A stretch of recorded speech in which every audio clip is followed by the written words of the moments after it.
మే 10న జరిగేటువంటి లక్ష్మీ కుబేర హోమం ప్రతి ఒక్క ఇంటి సభ్యులు ప్రతి ఒక్కరూ పాల్గొనండి, చేయించుకోండి ఈ లక్ష్మీ కుబేర హోమం. ఎందుకంటే సంపాదన మార్గాలు పెరుగుతాయండి, ఆర్థిక వ్యవస్థ బలపడుతుంది, చేసేటువంటి ప్రతి పనిలో విజయం కలుగుతుంది, సంపాదన పెరుగుతుంది, కోట్లకు పడగలెత్తుతారు. అందుకే ఈ మే 10వ తారీఖున అక్షయ తదియ నాడు పుష్కరాంశ ముహూర్తమున అంటే పుష్కర కాలంలో ఈ యొక్క లక్ష్మీ కుబేర హోమం తలపెడతాను. మీరు ఇంటి దగ్గర 72 గంటల పాటు దీపాన్ని వెలిగించాలి. నేను టైం వేసి ఇస్తాను, ఆ టైంలోపే జరగాలి. అక్కడ నుండి 72 గంటలు కాపాడే బాధ్యత మీది. లక్ష్మీదేవి అనుగ్రహం కలిగి మీ ఇంటికి తీసుకొచ్చే బాధ్యత నాది. మే 10వ తారీఖున 2024 సంవత్సరం స్వస్తి శ్రీ క్రోధినామ సంవత్సరంలో లక్ష్మీ కుబేర హోమం తలపెట్టనున్నాను. ప్రతి ఒక్కరూ లక్ష్మీ కుబేర హోమం చేయించుకొని సంపన్నులు అవ్వండి. మీ గోత్రనామాల పైన జరిపించిన హోమానికి సంబంధించిన వీడియో చిత్రీకరించి మీ వాట్సాప్ నెంబర్లకు పంపించబడుతుంది. లక్ష్మీ కుబేర హోమం జరిపించుకోవడం వలన కలిగేటువంటి ప్రయోజనాలు: మొట్టమొదటి ప్రయోజనము, రుణ బాధల నుండి శాశ్వత విముక్తులవుతారు. వ్యాపారాలు చేస్తున్నటువంటి వారికి కోట్లలో వ్యాపార అభివృద్ధి జరుగుతుంది.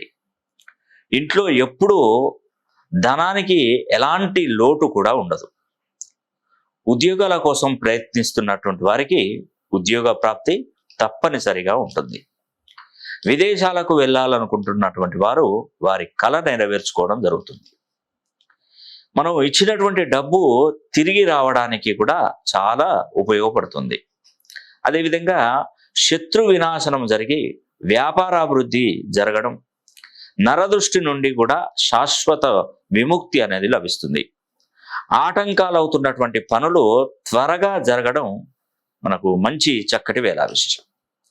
వాహన యోగం, సొంత గృహ నిర్మాణ యోగం కలుగుతుంది. మీ పిల్లలు చదువులో ముందంజలో ఉంటారు.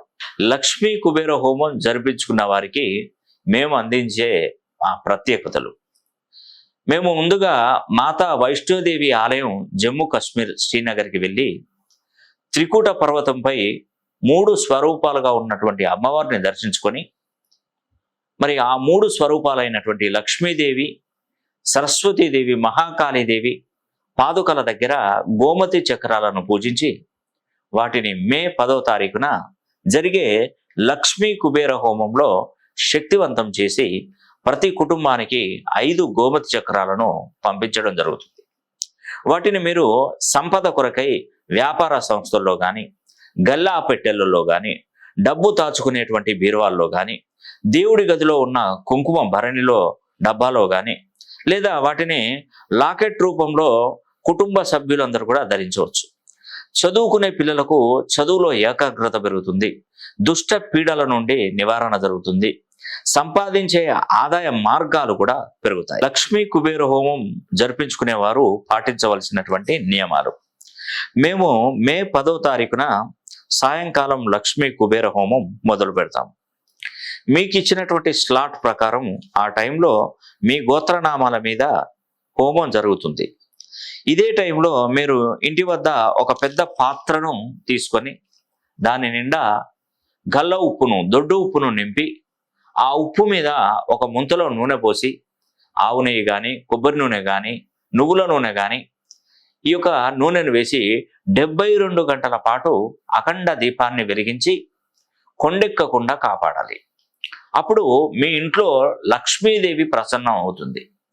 ఇది నర్మదా నది పుష్కర కాలంలో జరగడం అనేది 1000 గజకేసరి యోగాలతో సమానంగా ఉంటుంది.